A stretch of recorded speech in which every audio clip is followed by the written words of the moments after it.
चलिए आज हम लोग शुरू करते हैं, है ना। मैथ का एक अगला अध्याय बट्टा।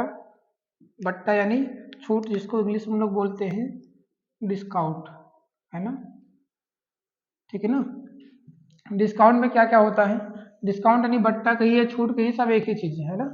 इसमें क्या क्या होता है? सबसे पहले होता है इसमें इसमें होता है भाई छूट जो दिया जाता है।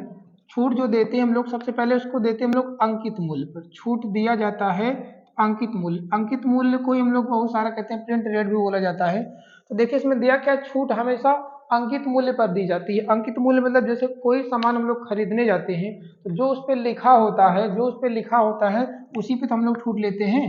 तो छूट हमेशा अंकित मूल्य पर दी जाती है। इसलिए छूट प्रतिशत निकालते समय अंकित मूल्य को ही आधार माना जाता है। तो छूट हमेशा हम लोग लेते हैं किस पर है? अंकित मूल्य। लेकिन जब अंकित मूल्य पे छूट ले लिए, अगर उस छूट को प्रतिशत में बदलना होता है तो हम लोग हमेशा अंकित मूल्य पर छूट निकालते समय हमेशा क्या करते हैं? अंकित मूल्य छूट प्रतिशत निकालते समय अंकित मूल्य को ही आधार माना जाता है। अंकित मूल्य को आधार मानने का मतलब हो गया, जैसे प्रतिशत में छूट निकालना हुआ तो प्रतिशत छूट बराबर हो जाएगा छूट, यानी हमें जो डिस्काउंट मिला छूट बटे में अंकित मूल्य गुणे में 100। अब ये छूट कैसे निकलता है भाई? छूट कैसे निकलता है? जैसे कोई सामान हम लेने गए, उस पर अंकित किया हुआ था 100 रुपए और वो सामान लास्ट में बिका 80 रुपए में। लास्ट में बिका किसमें? 80 रुपए में। जो बिका वो क्या कहलाता है? जो बिकेगा वो विक्रय मूल्य, जो लिखा था वो क्या था? अंकित मूल्य। तो छूट का कैसे पता चलेगा? तो छूट बराबर होता है, छूट बराबर अंकित मूल्य, छूट बराबर अंकित मूल्य माइनस होता है विक्रय मूल्य। अंकित मूल्य माइनस विक्रय मूल्य, जो कि यहाँ लिखा गया है। तो छूट कैसे पता चलता है? जब अंकित मूल्य से विक्रय मूल्य को घटाते हैं तब छूट आपसे निकलती है। और वही छूट प्रतिशत में निकालने के लिए तो प्रतिशत छूट बराबर हो जाता है छूट बटे अंकित मूल्य, यानी जो लिखा था उस पर गुणे में क्या हो जाएगा? 100।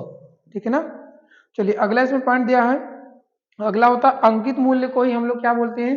अंकित मूल्य को ही बोला जाता है सूची मूल्य, चिन्हित मूल्य या मुद्रित मूल्य या फिर एमआरपी, है ना, जो भी कहिए। यानी प्रिंट रेट, जो भी हमारा प्रिंट रेट होता है, जो भी उस पर लिखा रहेगा वो उसको कहेंगे, या तो हम अंकित मूल्य कहेंगे, सूची मूल्य कहेंगे, या चिन्हित मूल्य कहेंगे, या मुद्रित मूल्य कहेंगे, या फिर उसको एमआरपी कहा जाता है ना। जैसे कोई चीज लिखा होता है भाई, कपड़ा खरीदने पे उस पर लिखा 500 रुपये, तो जो उस पर लिखा होता है क्या होता है? एमआरपी होती है, यानी उसी पे तो हम लोग डिस्काउंट लेते हैं। इसी 500 रुपये में हम लोग कहते हैं कुछ डिस्काउंट है कि नहीं। ठीक है ना। तो एमआरपी भी कह सकते हैं। ठीक है ना। अगला पॉइंट, इसमें जो अंकित मूल्य होता है, अंकित मूल्य स्वयं में, अंकित मूल्य स्वयं में 100% होता है। भाई अंकित मूल्य जो भी लिखा था उस पे, जो उस वस्तु पे लिखा था रेट, जो उस वस्तु पे लिखा, जैसे मान लिया हमने 700 रुपये का एक कपड़ा लेने के, उस पे लिखा था 700 रुपये, तो जो 700 रुपये लिखा है वो उसकी 100% कीमत है। जो उस पे 700 रुपये लिखा हुआ है वो उसकी 100% कीमत है। यदि वह दुकानदार आपको छूट देगा तो 100% से कम में आपको देगा। यदि दुकानदार आपको छूट देगा तो वो 100 से कम में देगा। यदि 10% छूट देगा तो वो 90 में देगा, 20% छूट देगा तो 80% में देगा, 30% छूट देगा तो 70% देगा। वो डिपेंड करेगा वो दुकानदार कितना छूट दे रहा है। तो ध्यान दीजिए, जो भी अंकित मूल्य होता है, जो भी अंकित मूल्य होता है वो स्वयं में 100% कीमत रखता है, स्वयं में 100% कीमत रहता है। और जो डिस्काउंट मिलता है, जो डिस्काउंट मिलेगा वो 100% से कम में बिका होगा। फिर क्लियर है ना। और अंकित मूल्य पर छूट देने के बाद, अंकित मूल्य पर छूट देने के बाद जो मूल्य निकलता है वह विक्रय मूल्य होता है। अंकित मूल्य पर यदि हमने छूट दे दिया और छूट देने के बाद जिस रेट पर हम उसको बेचेंगे वो हमारा क्या कहलाएगा? विक्रय मूल्य कहलाता है। वो हमारा क्या कहलाएगा?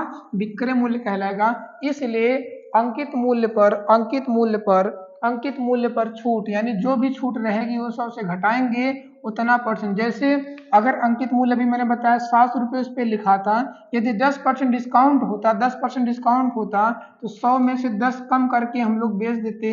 इसका मतलब 700 रुपये का सामान किसमें बिकता? वो 90% बिक जाएगा। तो 90% बिक जाएगा तो जो भी इसको सरल करने पर रेट आएगा वो क्या आएगा? वो विक्रय मूल्य आएगा। क्लियर है ना।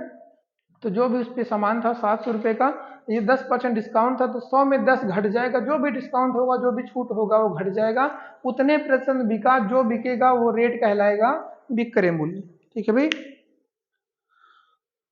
चलिए अब जैसे एक से अधिक यदि बट्टे हो गए, यदि पता चला एक बट्टा दिया उसके बाद फिर एक और बट्टा दे दे, है ना, इसमें दिया एक से अधिक क्रमवार बट्टा दे दे, जैसे एक से अधिक मतलब जैसे कह दे दुकानदार ने एक बट्टा आपको दे दिया 10% का, है ना, आप सामान लेने गए उसने आपको 10% दे दिया बट्टा, फिर क्या आपने कहा भैया थोड़ा महंगा पड़ रहा है तो उसने क्या किया 10% दिया ही था, फिर उसने उस 10% के बाद एक और बट्टा मान लीजिए उसने 10% का और दे दिया, जो बट्टा एक बट्टा देने के बाद दिया जाता है वो बट्टा कहलाता क्रमिक बट्टा या क्रमवार बट्टा, ठीक है ना। तो जो बट्टा एक बट्टा देने के बाद बार बार बट्टा दिया जाए, जितना बट्टा देंगे वो क्या कहलाता है क्रमवार, उसके बाद कितना बट्टा एक बट्टा है दो बट्टा, जो भी बट्टे एक बट्टे के बाद यानी जो बट्टे की दर के बाद फिर बट्टा दिया जाता है वो कहलाता क्या है क्रमिक बट्टा। यदि ऐसे ही दो बट्टे दे दिए जाएं तो उसके लिए एक समतुल्य बट्टा यानी दोनों बट्टों को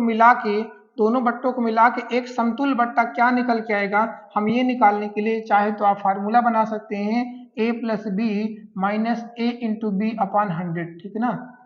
यदि आपको फार्मूले में रखना है तो आप ऐसे भी निकाल सकते हैं, यदि कोई सामान जो भी रहा होगा उस पर एक बट्टा दिया गया उसके बाद फिर एक और बट्टा दे दिएगा, क्रमिक बट्टा देने के बाद यदि आपसे पूछा जाए उन दोनों का समतुल्य बट्टा क्या होगा, तो जैसे इसमें दिया है 10% बट्टा दिया गया 10% बट्टा दिया गया, अगर 10% और 10% जोड़ा जाए तो आना चाहिए था 20% बट्टा, लेकिन 20% नहीं आएगा, ये गलत है। इसके लिए आप क्या करेंगे इन दोनों का एक समतुल्य बट्टा निकालेंगे, और समतुल्य बट्टा कैसे निकालेंगे उसका नियम है फार्मूला है a प्लस बी माइनस ए गुड़े बी बटे में 100। अगर देखिए देखा जाए 10% और 10% का बट्टा होना चाहिए 20%, लेकिन अगर इसका समतुल्य बट्टा निकालेंगे यानी क्रमिक बट्टा था ये, अब इन दोनों के मुकाबले एक और बट्टा हम लोग निकालते तो कैसे निकालेंगे 10 प्लस 10 माइनस 10 गुड़े 10 बटे में क्या हो गया 100। जब हम इसको सरल करेंगे तो आया ये 20 में एक घट के कितना आ गया 19%।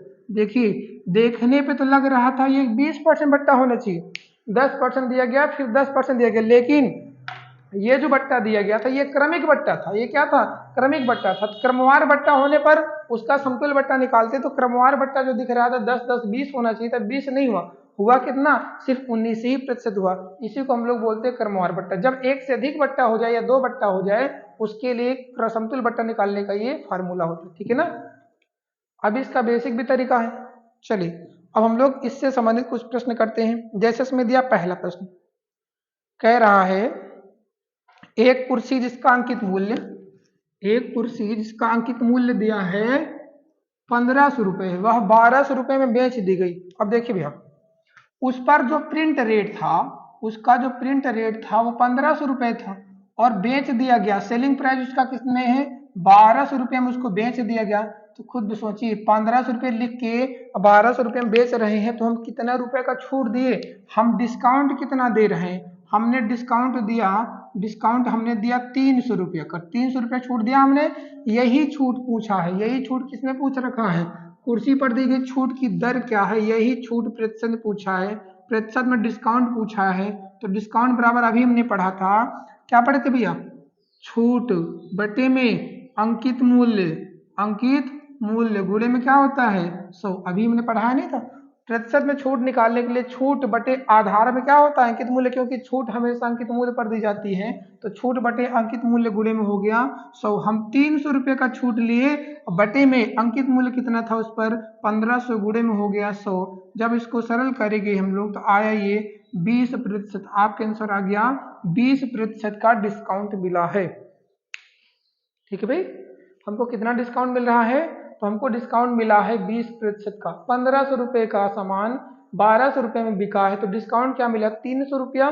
प्रतिशत बदलने के लिए छूट बटे अंकित मूल्य छूट यानी 300 अंकित मूल्य लिखा था 1500 गुणे में 100, आपके आंसर हो गया 20% का डिस्काउंट, ऑप्शन नंबर डी।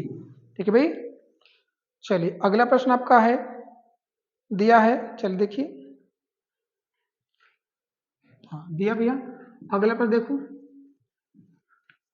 यदि रुपए 540 अंकित मूल्य वाले एक खिलौने को रुपए 450 में बेच दिया गया तो छूट का प्रतिशत बताइए। 540 रुपये अंकित किया गया था और बेच दिया गया 450 रुपये में। देखिए प्रिंट रेट उसका था 540 और बेच दिया गया यानी सेलिंग प्राइस बेचा गया 450 में, तो सोचिए डिस्काउंट कितना मिल रहा है, डिस्काउंट उस पर मिल रहा है 90 रुपये का। यही डिस्काउंट चाहिए प्रतिशत में, यही डिस्काउंट चाहिए तो प्रतिशत में प्रतिशत क्या हो जाए, प्रतिशत डिस्काउंट बराबर, प्रतिशत डिस्काउंट बराबर छूट बटे, बटे में क्या छूट किस पर देते हैं, अंकित मूल्य था कितना 540 गुणे में हो गया 100, सरल करने पे 0 खत्म, 9 6 54 2 3 6 50 बटे 3 का मतलब 16 सही 2 बटे 3 प्रतिशत।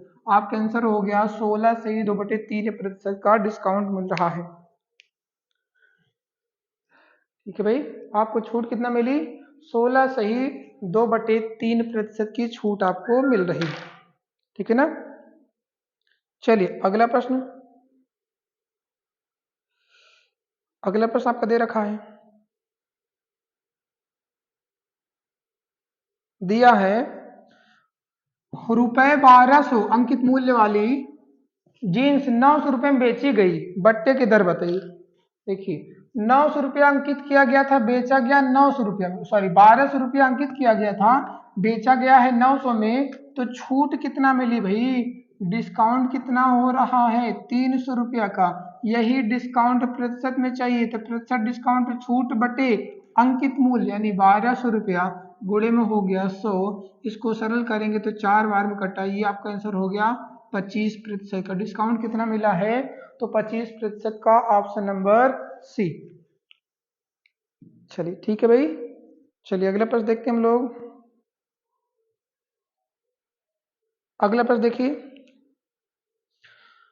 रुपए 80 वाली एक पुस्तक रुपए 68 में बेची गई तो अंकित मूल्य का कितना भाग छूट के रूप में प्राप्त हुआ, अंकित मूल्य का कितना भाग छूट के रूप में प्राप्त हुआ, समझिए भैया, लिखा कितना था प्रिंट रेट 80 और हमने बेचा किस पे 68 में, तो डिस्काउंट कितने का मिला है, डिस्काउंट कितने का हुआ है 68, 12 रुपए का डिस्काउंट मिला, पूछा क्या है प्रतिशत में नहीं बदलना, प्रतिशत में छूट का दर नहीं पूछा है, अगर प्रतिशत पूछता तो हम लोग लिखते 12 80 में, 80 में 12 प्रतिशत लिए क्या करते हैं हम लोग 100, प्रतिशत में पूछा नहीं भाग में पूछा है तो बस इतना लगाना है, छूट का भाग, छूट का भाग निकालना है, तो 80 रुपये में कितना छूट 12 रुपये, बस इसी को भिन्न में बदलिए, तो 4 3 12 4 2 8 3 बटे 20 भाग छूट के रूप में प्राप्त हुआ है, 3 बटे 20 भाग छूट के रूप में प्राप्त हुआ है। क्लियर है भाई, 3 बटे 20 भाग। चलिए प्रतिशत पूछता तो हम लोग गुणा कर लेते, गुणा करके निकाल लेते, ठीक है ना। चलिए अगला प्रश्न आपका है, एक दुकानदार रुपए 5000 में कूलर खरीदता है, एक दुकानदार रुपए 5000 में कूलर खरीदता है और उस पर 3000 रुपए, और उस पर 3000 रुपए बढ़ाकर, उस पर 3000 रुपये बढ़ाकर अंकित करता है, वह बेचते समय ग्राहक को 7000 रुपये में बेच देता। चलिए देखिए खरीदा था, कास्ट प्राइस उसका था 5000 रुपये, उसने उस पर 3000 बढ़ा के लिखा, तो 3000 बढ़ा के लिखा तो उसने लिखा कितना, प्रिंट कितना किया, प्रिंट रेट क्या हो गया उसका 8000 रुपये, 8000 रुपये उसने लिख दिया, और लिखने के बाद 3000 बढ़ा के लिखा और कह रहा बेचते समय ग्राहक को 7000 में बेच देता है, यानी उसने उसको सेल कर दिया, बेच दिया, किसमें बेचा 7000 रुपये।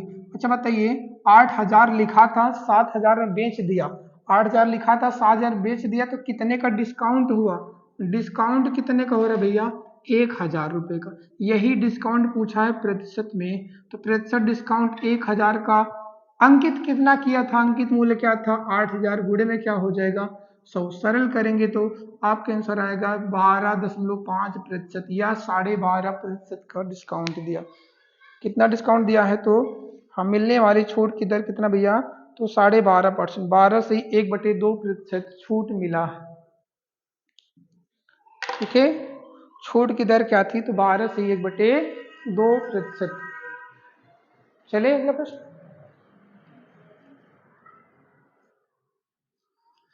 चलिए अगला प्रश्न देखते हैं हम लोग।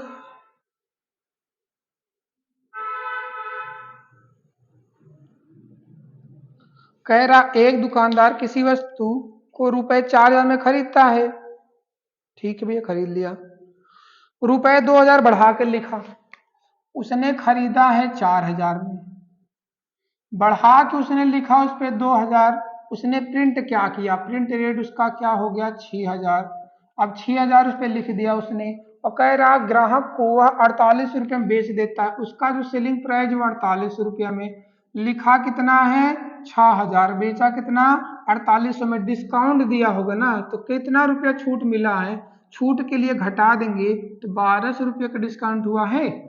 6,000 तो उसने लिखा उस पे और 6,000 लिखने के बाद 4800 में बेच दिया तो डिस्काउंट कितना दिया 1200 रुपये का। तो यही पूछा है छूट की दर, छूट यानी डिस्काउंट का प्रतिशत पूछा है। 1200 डिस्काउंट दिया, अंकित मूल्य कितना था बटे में अंकित मूल्य यानी 6,000 हो गया गुणे में 100। जब इसको हम लोग सरल करेंगे तो आपके आंसर 3 जीरो खत्म, 6 दूनी 12, आपके आंसर हो गया 20% की डिस्काउंट दिया है। वो डिस्काउंट कितना दिया भैया 20% का वो डिस्काउंट दिया है। चलिए अगला प्रश्न देखते हैं हम लोग। दिया है यदि अंकित मूल्य तथा विक्रय मूल्य, यदि अंकित मूल्य तथा विक्रय मूल्य का अनुपात 10:9 है तो छूट प्रतिशत क्या है, तो छूट प्रतिशत क्या है। अंकित मूल्य यानी प्रिंट रेट, विक्रय मूल्य यानी सेलिंग प्राइस, अनुपात दिया है 10:9, इसका मतलब 10 रुपया लिख के 9 रुपया हम बेच देंगे। 10 रुपया लिखे और 9 रुपये में बेचे तो डिस्काउंट कितना दिए भैया, डिस्काउंट कितना दिए, घटाए तो देंगे, 1 का डिस्काउंट हुआ। अब यही डिस्काउंट प्रतिशत में चाहिए तो 1 बटे अंकित मूल्य, अंकित मूल्य कितना लिखे थे 10 गुणे में क्या हो गया 100, सरल करने पे आपके आंसर आ गया 10% का। डिस्काउंट कितना दिए हैं तो 10% का छूट दिया। अंकित मूल्य यानी प्रिंट रेट तथा विक्रय मूल्य यानी सेलिंग प्राइस का रेशियो 10:9 था, 10 लिख के 9 बेचे, 1 की छूट दिए, बटे प्रश्न बदलेंगे 1 बटे 1 का छूट बटे में अंकित मूल्य गुणे में 100, यानी आपको आंसर हो गया 10% का। ठीक है भाई, चलिए अगला प्रश्न देखते हैं। अगला प्रश्न है,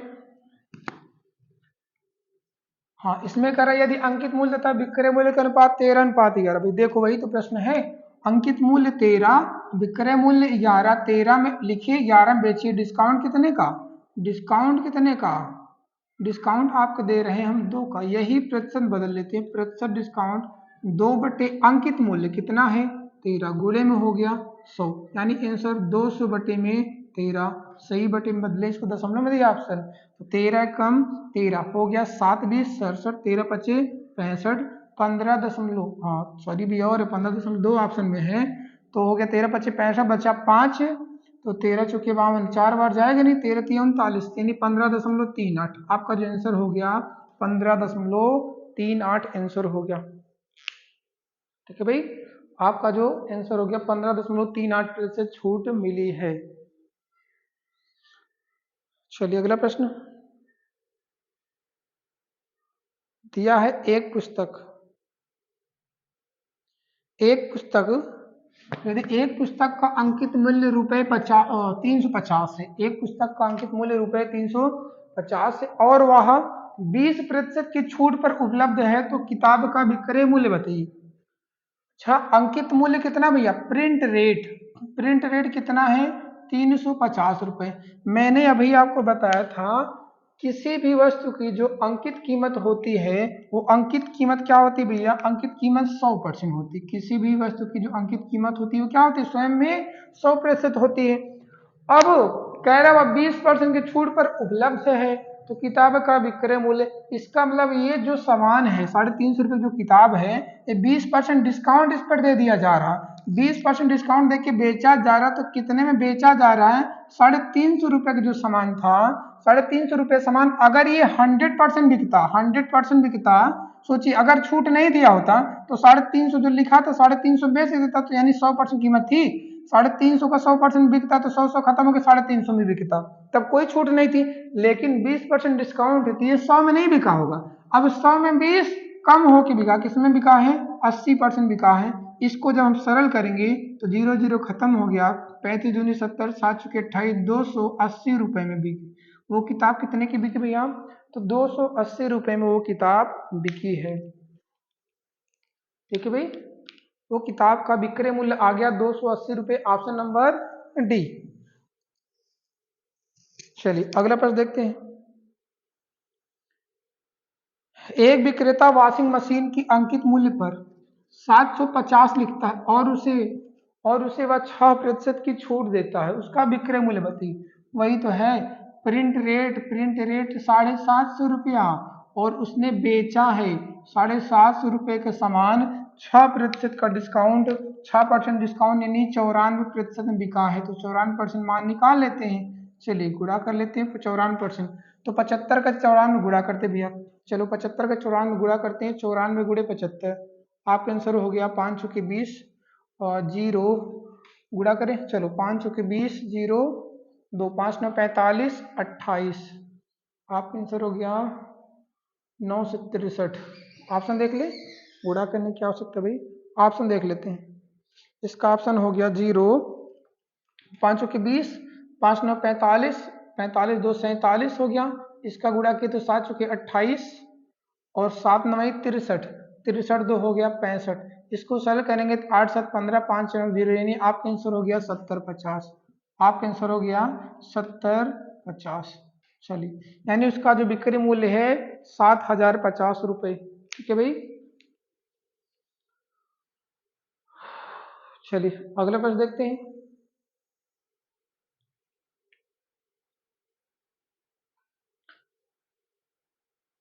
चलिए देखते हैं अगला। गुणा करने का और भी 60 तरीका है ना। चलिए,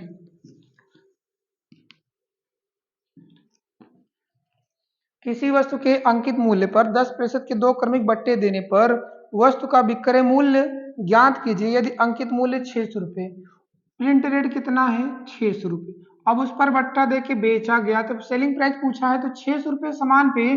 अब देखिए समझिए, अंकित मूल्य पर 10% के 2 क्रमिक बट्टे दिए गए, यानी एक बट्टा दिया गया 10% तो 90 में बिका होगा, फिर 10% दिया गया तो 90 में बिका। क्या ठीक है भाई। 2 क्रमिक बट्टे दिए गए 600 रुपये वाले पे, तो 2 क्रमिक बट्टे दिए गए 10% के, तो हम लोग कीमत निकाल लेते हैं। उसकी कीमत क्या थी, 4 जीरो से 4 जीरो खत्म हो गया, 6 का 81 में गुणा करेंगे तो 6 एकम 6 और 6 ठे 48, 486 रुपये, 486 रुपये ऑप्शन में है। चलिए 486 तो ऑप्शन में है नहीं, गुणा भी हमारा सही है, ठीक है ना। 81 का 6 में गुणा किए तो 486 आया, यानी इसमें ऑप्शन गलत है, तो इसमें कोई ऑप्शन एक बना लेते हैं। 486 इसमें ऑप्शन मिल नहीं रहा है, कोई बात नहीं, हमारा आंसर हो गया 486।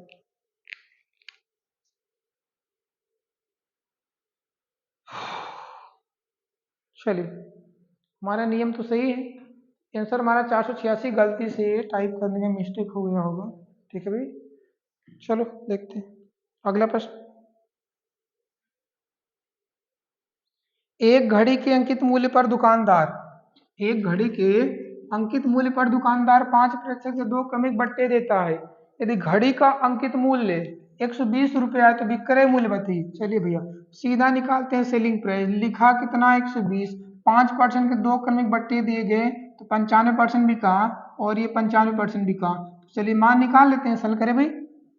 चलिए इसको सल कर, 1 जीरो से 0 खत्म हो गया, अभी कहीं तो काट दें, रहने देते हैं। चलिए गुणा करते हैं, 12 का 95 गुणा करेंगे तो 12 का जरा 95 गुणा कर लेते, कितना आ गया 95 गुणा करेंगे 9 धामा 90, यानी 12 गुणे हो गया 90 25, बटे में हो गया ये 1000, बटे में हो गया ये 1000।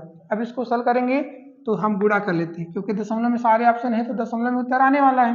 कहिए तो हम काट देते हैं, नहीं तो गुणा कर लेते हैं। चलिए 12 पंचे 60 हो गया, 6 12 दूनी 24 और 24 6 30, जीरो हासिल 3 हो गया, तो 12 3 हो गया। चलिए 3 लिख देते हैं, फिर आपका हो गया कितना 12 नवैया 108। चलिए 108 हो गया, यही ना। किससे भाग करना है, किससे भाग करना भैया, भाग करना हमको 1000 से। चलो 1000 से भाग कर देते हैं। चलिए 2 जीरो तो खत्म हो गया, दशमलव यहाँ लग गया, आपका आंसर हो गया 108.3। आपका आंसर हो गया 108.3, आपका आंसर हो गया, तो उसका विक्रय मूल्य हो गया 108.3, यानी ऑप्शन नंबर सी। ठीक है भाई।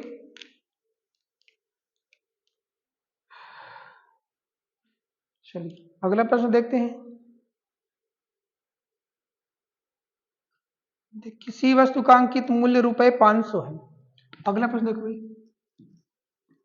किसी वस्तु का अंकित मूल्य ₹500 है वह 20% और 10% के दो क्रमिक बट्टों पर बेची जाती है उस वस्तु का विक्रय मूल्य। इसमें भी विक्रय मूल्य चाहिए और इसका जो अंकित मूल्य है, अंकित मूल्य 500 रुपया, तो 500 रुपया के सामान पे बट्टा दिया गया 20%, पहला बट्टा है तो 80% बिका और दूसरा बट्टा 10% है तो 90% बिका होगा। तो कितने में बिका होगा हम उसका सेलिंग प्राइस निकाल लेते हैं, क्योंकि अंकित मूल्य पर तो छूट दी जाती है। अंकित मूल्य पर छूट विक्रय मूल्य के बराबर होती है। अंकित मूल्य पर 20 छूट तो 80 बिका, 10 छूट तो 90 बिका। कितने में बिका हम निकाल लेते हैं। यहाँ से 2 जीरो ये खत्म, ये 2 जीरो खत्म हो गया। 8 पंजे 40, 4 9 36 यानी 360 रुपए में बिका होगा। वो 360 रुपए में बिका। क्लियर है? ऑप्शन नंबर सी, वो 360 रुपए में वस्तु बिकी है। चलिए अगला प्रश्न देखते हैं। दिया है, हाँ अगला प्रश्न दिया भैया। एक साइकिल जिसका अंकित मूल्य रुपए 4000 है, 20% तथा 10% के दो क्रमिक कुमार बट्टों के साथ बेची जाती है, ठीक है ना। नगद भुगतान के लिए 5% का एक अतिरिक्त बट्टा दिया जाता है, तो नगद भुगतान पर साइकिल का विक्रय मूल्य बताइए, ठीक है ना। देखिए 4000 रुपये तो अंकित है, 20% तथा 10% बट्टे पर बेची जा रही थी, लेकिन नगद भुगतान पर 5% का एक अतिरिक्त बट्टा भी दिया गया। अब इसमें 3 बट्टे हो गए, कैसी? हम सेलिंग प्राइस निकाल लेते हैं। 4000 रुपये लिखा था, पहला बट्टा 20 था तो 80% बिक रहा था, 10 था तो 90% बिक रहा था। अब हुआ क्या, नगद खरीदने वालों को 5% और बट्टा दिया गया, अब वो 95% बिकने लगा और 5% डिस्काउंट हो गया। तो सॉल्व करते ही इसका आंसर क्या आने वाला है, 3 जीरो ऊपर था, 3 जीरो यहाँ खत्म, 2 जीरो से ये 2 जीरो खत्म, 1 जीरो रह गया। तो चलिए 5 दूनी 10 हो गया, 5 से काटे 19, 12 में 2 से काटे ये 2 दूनी 4। तो चलिए सेलिंग प्राइस निकाल लेते हैं। हाँ ठीक है भैया। 8 दूनी 16 और 19 ने 171, 16 गुड़े 171 निकाल लेते हैं। तो 16 एकम 16 हासिल 6, 16 सत्ते 112, सॉरी 1 हो गया, 16 कम 16 हासिल 1 हो गया, 16 सत्ते 112 13 हो गया और 16 कम 16, ठीक है ना, 16 कम 16 12 28, किसमें बिका भैया? 2836 रुपये में, ठीक है ना। चलिए आपका ऑप्शन नंबर, सॉरी कहीं गलती हो रही, तो गुड़े में गलती हो गई क्या? 16 एकम 16 हो गया, 16 सत्ते 112, 12 एक 13, सॉरी 11 हासिल थी, 11 हासिल थी, 16 कम 16, 16 11 27 हासिल, आपका 11 था 2736 रुपये, ठीक है ना। तो आपका ऑप्शन नंबर हो गया सी।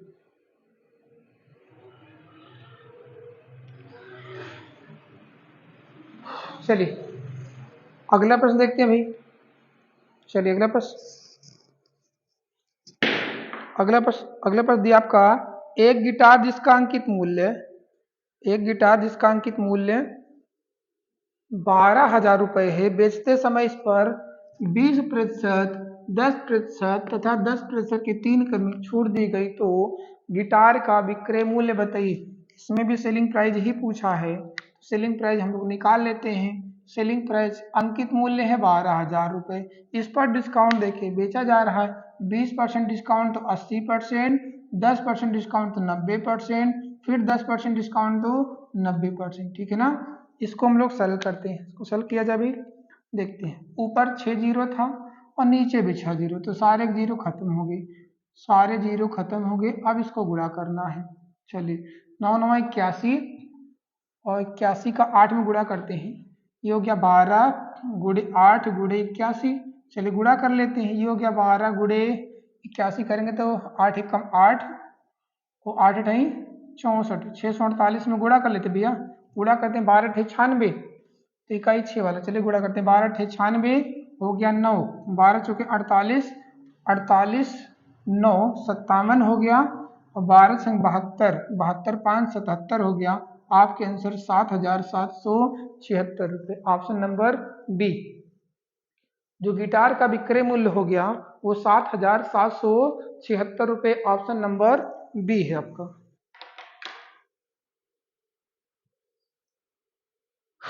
चलिए ठीक है भाई, तो आज की क्लास यहीं पे समाप्त की जाती है, ठीक है ना। ये बट्टा डिस्काउंट की पहली क्लास थी, बस आप थोड़ा सा मन लगा के पढ़िए, है ना।